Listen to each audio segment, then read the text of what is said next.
محکمہ صحت سندھ نے سیلاب زدہ علاقوں میں وبائی امراض سے مزید 4 افراد کے انتقال کی تصدیق کی ہے۔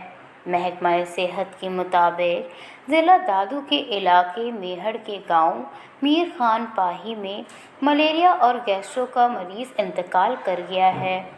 رپورٹ کے مطابق میہڑ کے ایک اور قریبی گاؤں چپڑ میں ڈائریا اور گیسٹرو کا مریض 8 سالہ بچہ ایان بھی چل بسا۔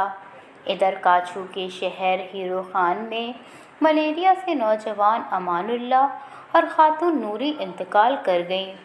محکمہ صحت کے مطابق دادو ضلع میں ملیریا، ڈائریا اور گیسٹرو کے باعث ہونے والی اموات کی تعداد 40 تک پہنچ چکی ہے۔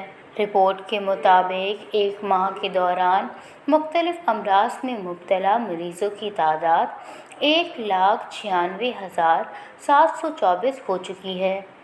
محکمہ صحت کی رپورٹ کے مطابق ملیریا کے مثبت اور مشتبہ کیسز کی تعداد 13,308، جلدی امراض کے مریضوں کی تعداد 33,343 اور انفیکشن، ڈائریا اور پیچش کے کیسز کی تعداد 1,492 تک پہنچ گئی ہے۔